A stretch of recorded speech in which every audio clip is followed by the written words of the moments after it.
Welcome to JFK and the Enduring Secret. I'm your host, Jeff Crudell.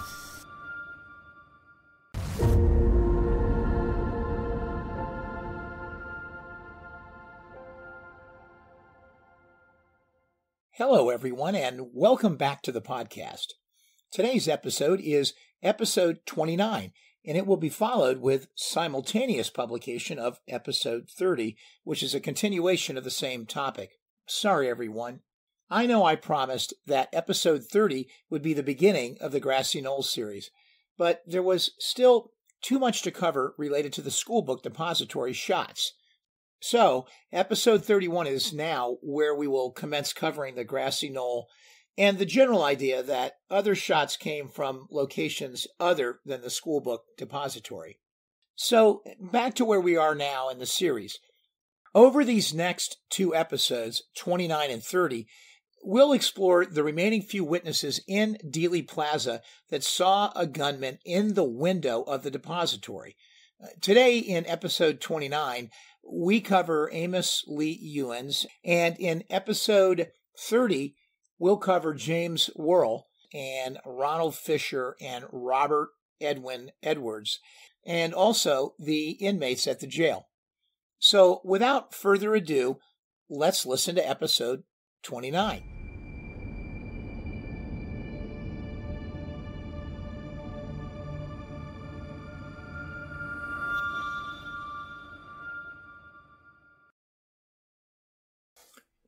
It's funny how when you take wanders like this, you just stumble across things. Sometimes they are just things that should stand out, but otherwise don't. Perhaps they stand out more than they otherwise would. If you weren't wandering. All right, what do I mean by this ramble? Well, as we were finishing up episode 28, when I was pondering the idea that there were over 300 possible witnesses to the things we were talking about in that episode. In other words, at the end of the parade, Dealey Plaza was basically the end of the line, and there were massive crowds all along the way that day, but Dealey was the last little bit. And it was big enough, still, 300 or so people there on that day, in that little enclave, and yet only 3 people came forward to say that they had seen it. That is, only 3 people who saw 2 people in the window or windows at the depository with a gun. Really? Only 3 saw it, and all 3 came forward to talk to law enforcement? It dawned on me it was more than just a random act that caused this small number of folks at the party, that prevented more people from saying, "I saw it." Why do I say that? Well, if you look up in the depository windows that day, some 15 or 20 minutes before the motorcade made that right turn off of Main onto Houston Street, and there are things going on in that window with those assassins intermittently, almost from about 12:10 or 12:15 all the way to about 12:30 when the shots were fired. It was a 15 to 20 minute period for folks who were standing around Dealey Plaza and basically just waiting for the big moment for the motorcade to come. There was plenty of time to look up and around. The fact that only 1% of those witnesses say they saw that and came forward to say they saw that, well, I just have to believe there is more to that story. Can you imagine if you were right there in the thick of it, waiting in Dealey Plaza? There are other complications, granted. We heard them in earlier episodes. For one, Billy Ray Williams was up on the 6th floor eating his lunch until about 12:15 or 12:20. I know we have other technical time constraints too that we have discussed, but still, it's clear these gunmen, these killers, were probably visible for more than just a few seconds for a few people to catch a glimpse of.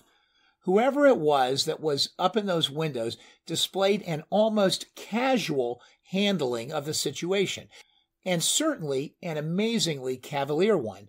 meaning that they would show themselves so blatantly in the window or windows that far in advance of an attempted shooting.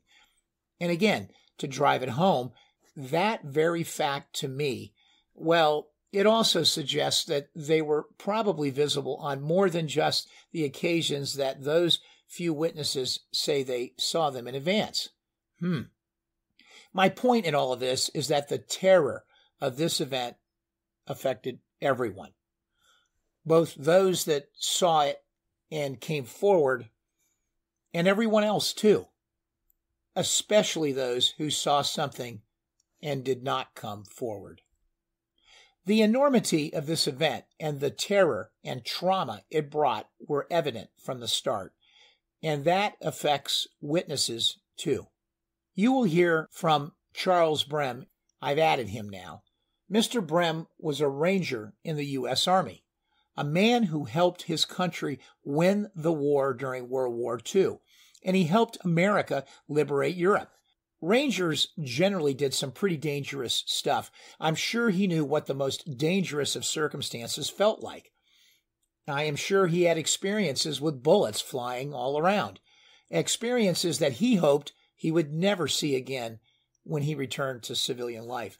He was among a handful of witnesses that was closest to the presidential limousine when the fatal shot was fired there on Elm Street.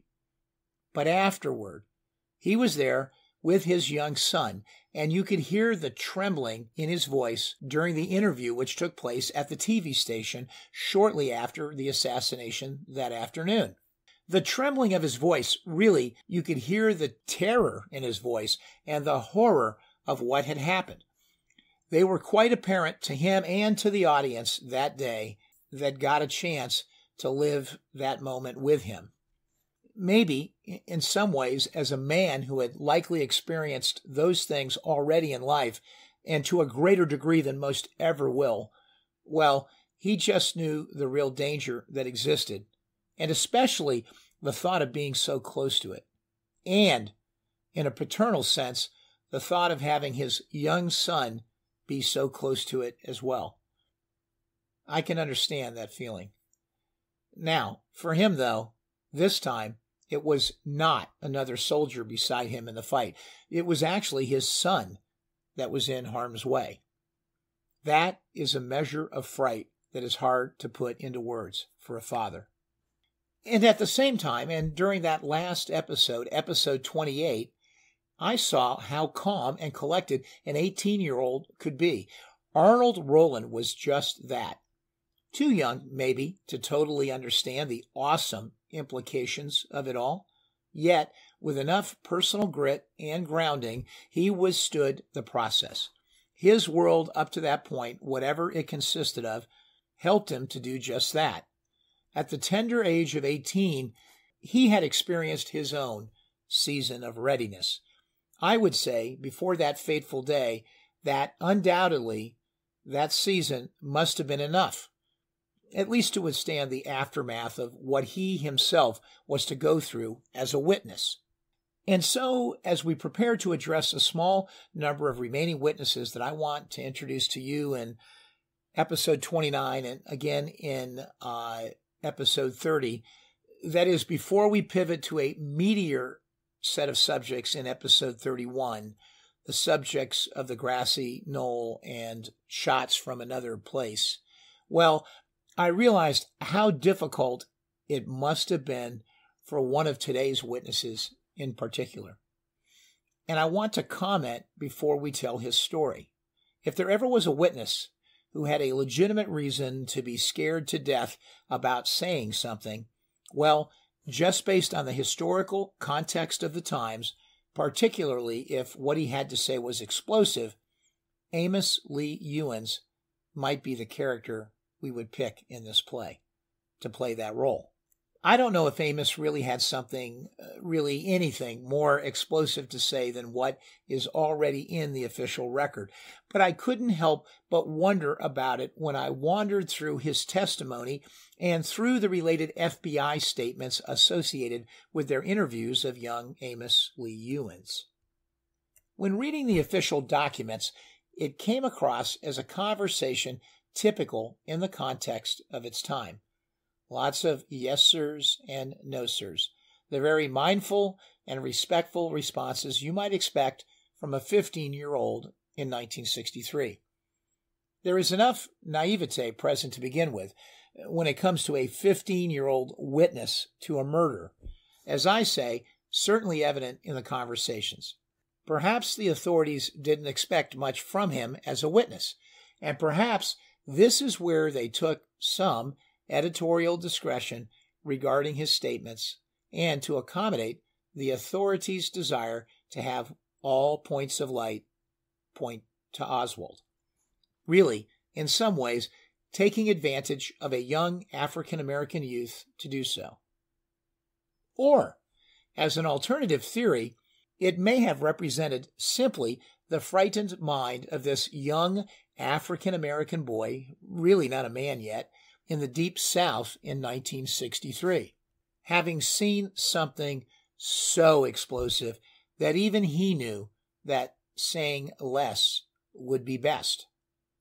The president was dead, after all, and maybe he should just avoid being involved. It wouldn't make a difference now, and staying out of it would avoid the inevitable terror that might come to himself. I'm not trying to be cryptic or generic here, but I think you'll see what I mean as we progress through Amos's story and his statements and testimony. So here we go. Let's just get to it. Within a minute or so of the assassination, Dallas Police Sergeant D.V. Harkness drove his three-wheeled motorcycle down the Elm Street extension, dashed into the crowd gathering near the west side of the book depository, and asked if anyone had seen where the shots came from. An unidentified man pointed to Amos Lee Ewens and said, "This boy here saw it." Ewens told Harkness that the shots came from the last window on the southeast corner of the book depository. It was under the ledge. Harkness put Ewens on the back of his three-wheel motorcycle, and he drove to the front entrance of the book depository, where he placed young Ewens into the back of Inspector J. Herbert Sawyer's car. Harkness walked over to his three-wheeled radio, and 6 minutes after the assassination, broadcast the information on the police radio. "I have a witness that says it came from the 5th floor of the Texas Depository bookstore at Houston and Elm. I have him with me now. I'm going to seal off the building." Harkness later said that in his haste, he miscounted the floors of the building. The assistant news director of KRLD-TV and radio in Dallas, James R. Underwood, a character that we introduced in an earlier episode, had overheard young Ewens telling Harkness that he had seen a colored man lean out one of the depository windows with a rifle. After Harkness put Ewens into the police car, Underwood asked Ewens, "Did you see someone with a rifle?" Ewens answered back, "Yes, sir." Underwood asked him, "Were they white or black?" "It was a colored man," Ewens replied. "Are you sure it was a colored man?" asked Underwood. "Yes, sir," answered Ewens back. Well, just about at that moment, Secret Service Agent Forrest Sorrells arrived and accompanied Ewens and eyewitness Howard Brennan over to the sheriff's office at Maine and Houston to get a statement. Late fall would turn to winter, and before you know it, the Warren Commission would be ready to receive witnesses. Amos Lee Ewens would be one of them. Arlen Specter would be the attorney that day for the Warren Commission, interviewing young Ewens. I think being interviewed by Arlen Specter at age 15 would have been intimidating for anyone. I'm just saying. Amos was positioned there in the plaza at Houston and Elm, standing right there on the corner. And then the president came around the corner and Amos began to wave at him. And as he continued to wave, looked his way and waved right back at Amos. Amos thought that, in his words, there wasn't hardly no one on the corner right there but me. From the movie and photographic evidence that is available to us, well, we know that is not the case, and we know that was just an exaggeration on young Amos's part. Or maybe, for just a moment, President Kennedy actually looked at this young man, waved back, and made him feel like, for just a moment, he was the only one there. What a thrill really, for that 15-year-old young man. It would last for just seconds, though. Amos happened to look up at that moment, and he would see what he then described to the Warren Commission as a pipe in the window of the depository. In his own words, he said, "And then I had seen a pipe, up there in the window. I thought it was a pipe, some kind of pipe." Spector would then ask, "When had you first seen that thing you just described as a pipe?" And young Ewens would answer, "Right as he turned the corner here." Amos would make a mark on Commission Exhibit 366 to show exactly the window where the pipe was.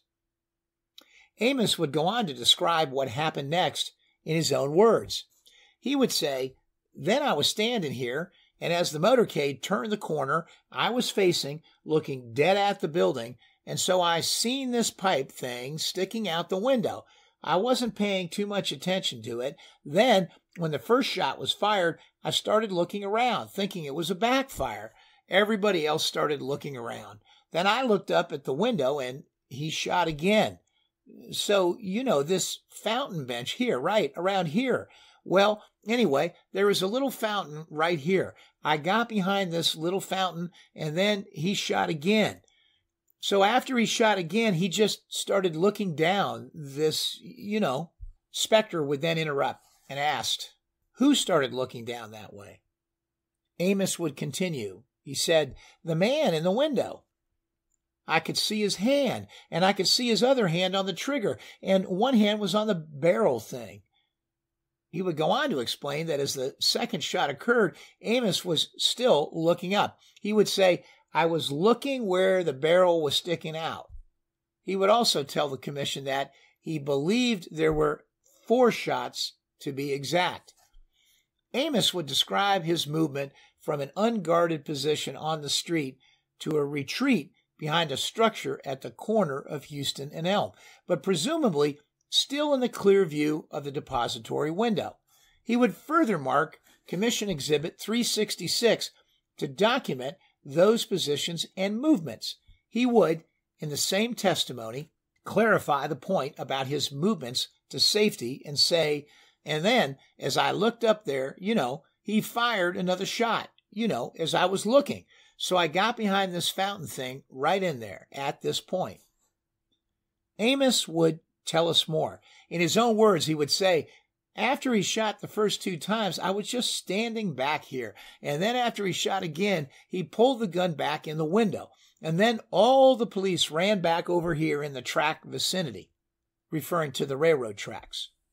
Amos would confirm to Spector that he kept his eye on the window and the shooter through the 3rd shot.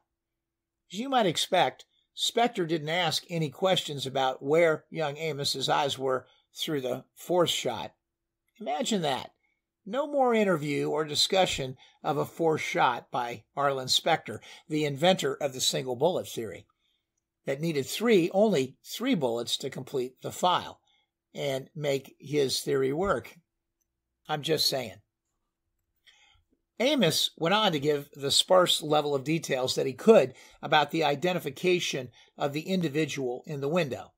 He would say, "I seen a bald spot on the man's head trying to look out the window. He had a bald spot on his head.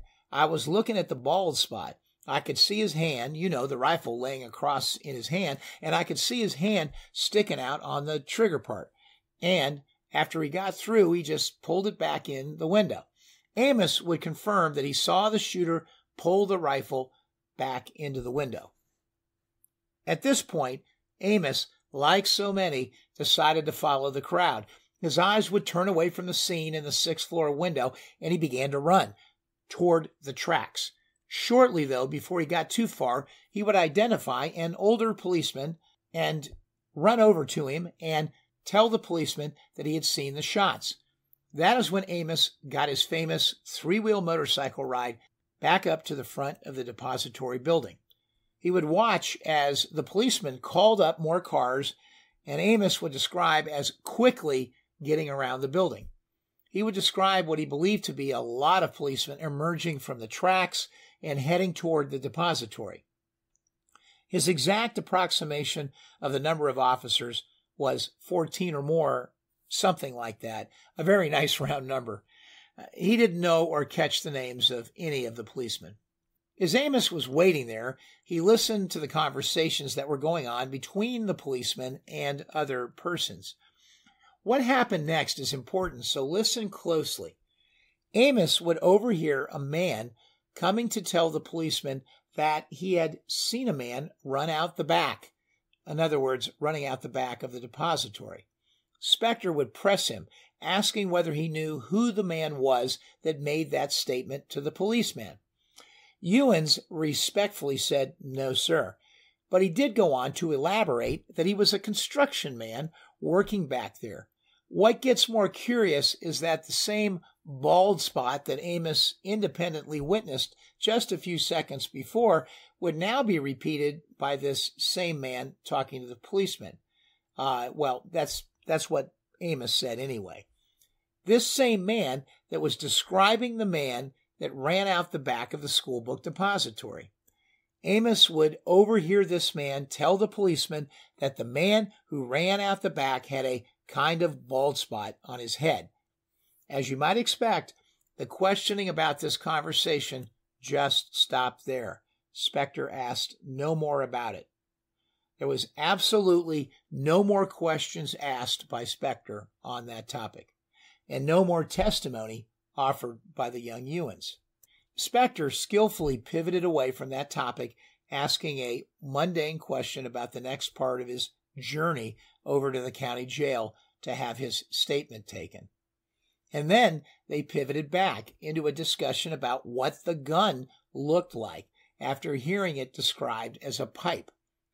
Back to Spector asking incredibly benign questions like, "Did it look like a piece of metal to you?" Really pathetic, actually. Amos would document that the end of the object, whatever it was, hopefully obvious to all of us now that it was the rifle, was beyond the window by about 14 or 15 inches. He would be asked, and he would state that he did not recall whether the rifle had a scope on it. He would later describe it as sticking out 3 or 4 feet, a confusing supplement later in the conversation that he would semi-explain as the rifle progressing to being farther out the window as the president's car was approaching. He would clearly state the rifle was pointed down Elm Street toward the president and that it was sticking out far enough for the trigger to be visible. Amos would be more specific and say that it was not until the first shot that he could see this portion of the rifle extended out the window. Amos would reiterate that he was in the NDCC and knew what a rifle sounded like, and realized after that shot, that first shot, that Amos was thinking it was a high-powered rifle. NDCC is something akin to ROTC. When asked to describe the man, he simply couldn't. He would describe the position of the man's head, essentially resting on the rifle and headed downward, basically eliminating the ability to clearly see his face, but exposing that bald spot on the top of his head. From Amos's angle of view, I actually find this testimony hard to believe. If he had been 6 floors up, that angle of view and his testimony on what he saw would make sense to me. But honestly, this doesn't. And honestly, I just wonder here whether he was just wanting that dog to lie down and take a nap. Although he was never one in later years to change his story, at least regarding his ability to identify the shooter in the window. It might have been a plausible story even 30 or 40 years later that a young, frightened African-American boy at the tender age of 15 was too afraid to tell the whole story. Oh, and this time, Amos couldn't tell the race of the person in the window either. In his words, he couldn't tell because the boxes were throwing a reflection and shading everything. Spector pressed him on this, knowing already the testimony given by Jim Underwood about what young Amos said at the scene. Spector would ask him again whether the man in the window was a Negro gentleman or a white man. Ewens would respectfully answer back, "No, sir." Disgusted for sure, Spector said, "You couldn't even tell that?" Ewens would go on to confirm that he also could not confirm this man's hair color, whether it was even dark or light, or anything about his clothing. But young Amos sure did focus on that bald spot. He would testify pretty much that this man had a hairline that was probably about 2.5 inches higher than what his own hairline was. Truly receding. Well, that's what I call it. Frustrated again, Spector would have young Amos read the statement that he had made and signed at the sheriff's office the day of the assassination, hoping it might improve young Amos's memory. Keep in mind that those sheriff's office statements were often prepared for the witness, typed actually from notes, with the witness then reading them and signing to indicate concurrence. These were not all done that way, but some of them were, and this particular one was done that way. But it was not actually a signed copy that they looked at that day, the day of his Warren Commission testimony. Amos would read it carefully and then declare that the sheriff's office must have taken things down wrong. You see, that statement clearly said that he had seen a white man. Amos would not very deftly discuss the idea that there must have been confusion about what he said, and what he said was that he saw a bald spot that basically was white. So here we are at the Warren Commission, and after hearing at least once that he was an African-American person, and then secondly, that he was not white, and then having it in the FBI report that he was white, and then having it in the sheriff's office report that he was white, well, this is a confusing mess. On the boxes, though, a rather inanimate object, Amos would go on to be more confident about the fact that the boxes were present in the window and began describing them in more detail. There were 2 or 3 of them, about 19 inches high, another nice round number.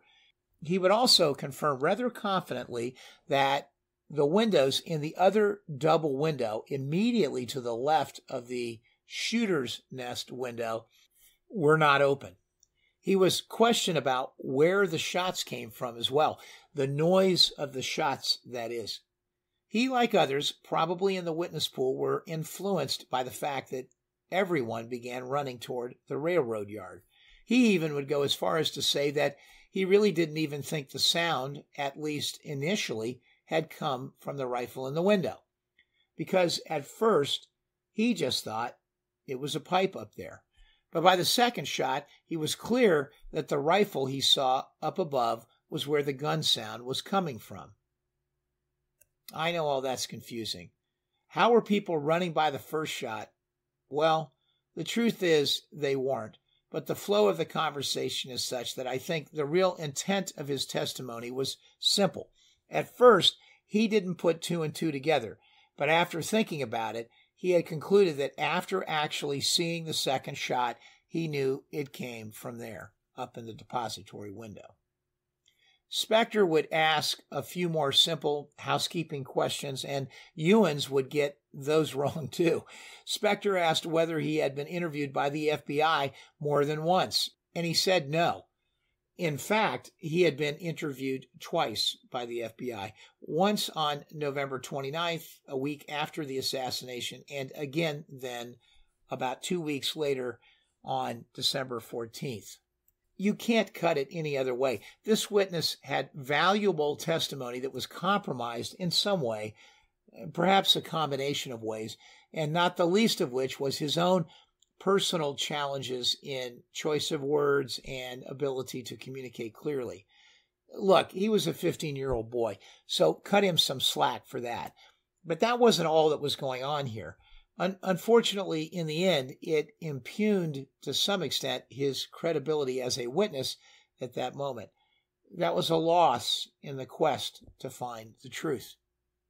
But in all of these haystacks that we have wandered around in, recall the needle that we just pointed out.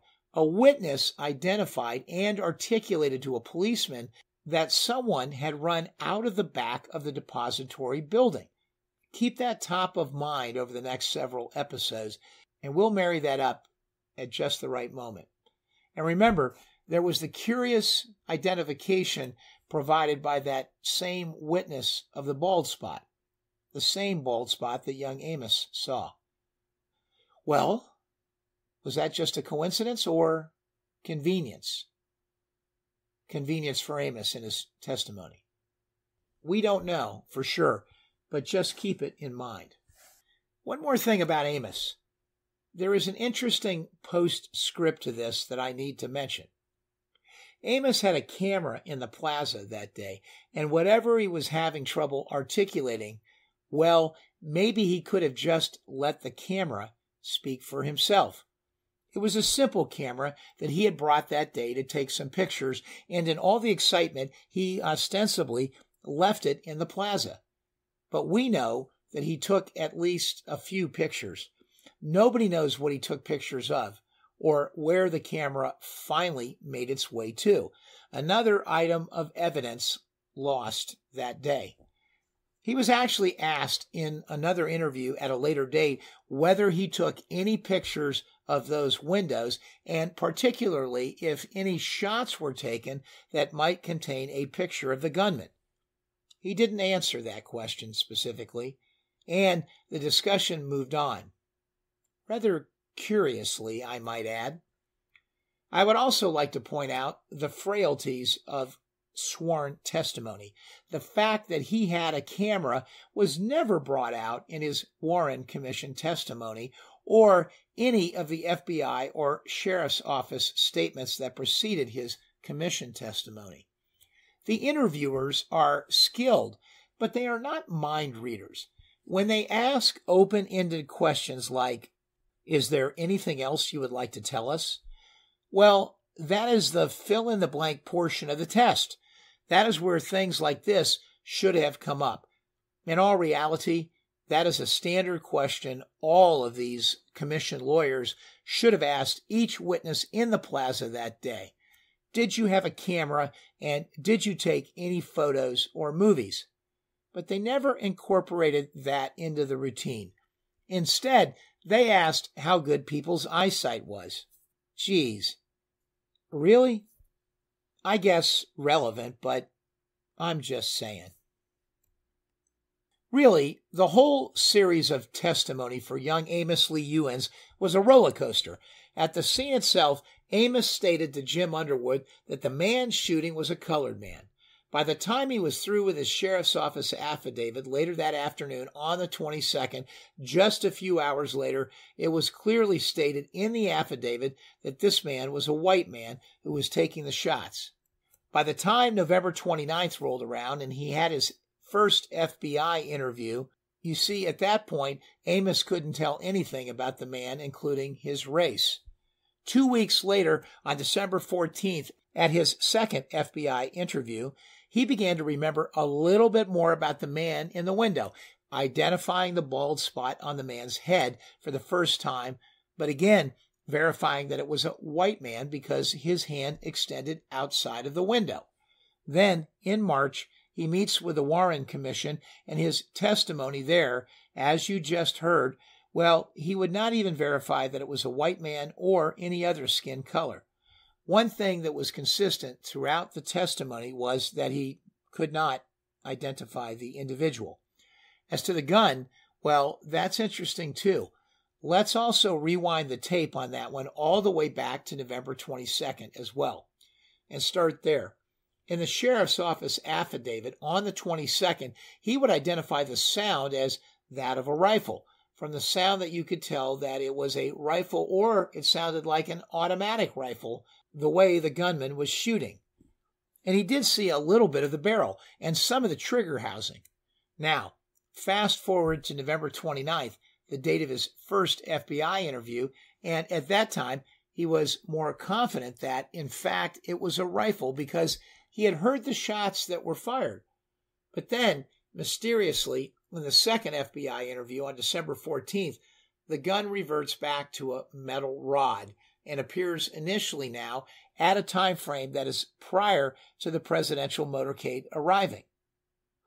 In all fairness, I believe what Amos was trying to articulate here was that he actually had seen the rifle prior to the presidential motorcade turning down Elm Street, but he initially mistook it for a rod, or a pipe, as he would later describe it to the Warren Commission.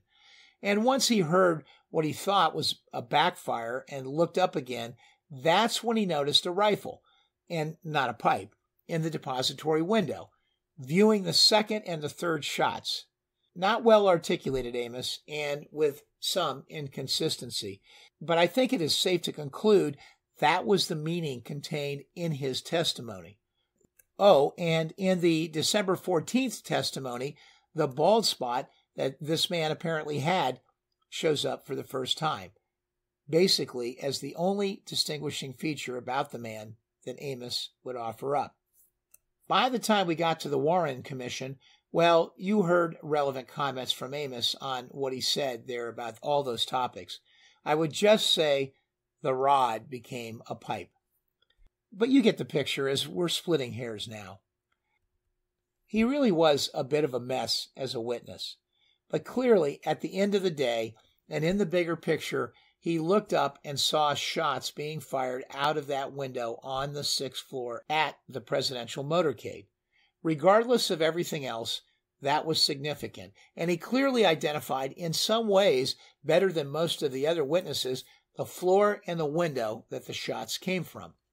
And remember, what may be the most intriguing thing happening here is what Amos overheard being said to Officer Harkness about a man running out the rear of the school book depository and having a bald spot. An extraordinary circumstance to hear that one physical feature called out by a totally separate witness. The same feature Amos had articulated on 2 occasions in his own testimony, a bald spot he felt that he saw. Stay tuned on that one. Now you see what I mean about the testimony here. Oh, and one more PSS. The FBI on November 29th sought out John Eddie Jones, Amos's stepfather, to talk with him about Amos's testimony. What they documented is interesting in all sorts of ways. The bottom line is that they stated that the stepfather said the boy had told him about the incident, that is, what happened that day, but that the stepfather was unsure whether Amos had actually seen it or just imagined it. He would add nothing more to the statements already available to the FBI. When you were down near the Dealey Plaza on Houston Street, across from the courthouse, were you by yourself then? Yes. You were? All right. The lady that you first told that you saw something in the window, do you know who that lady is? No, sir, I sure don't. All right. I didn't know anybody there.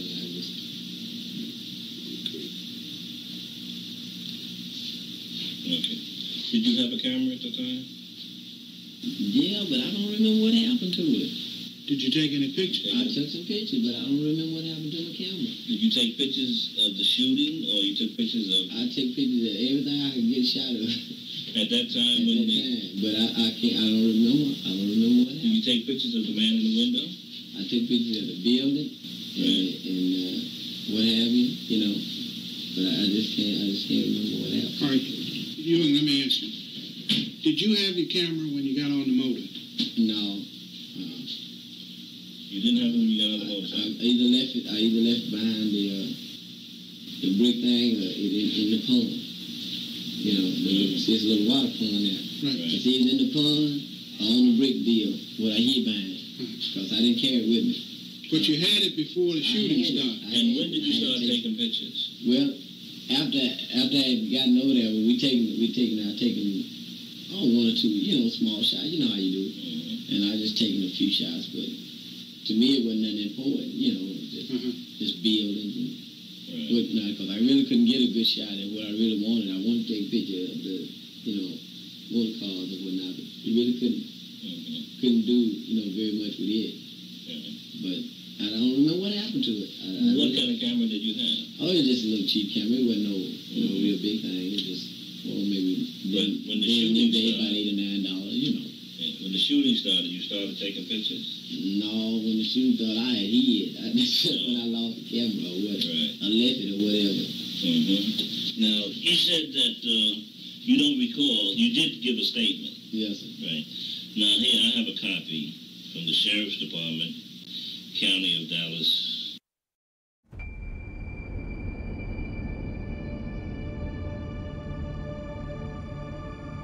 Thank you for listening to episode 29 of JFK, The Enduring Secret.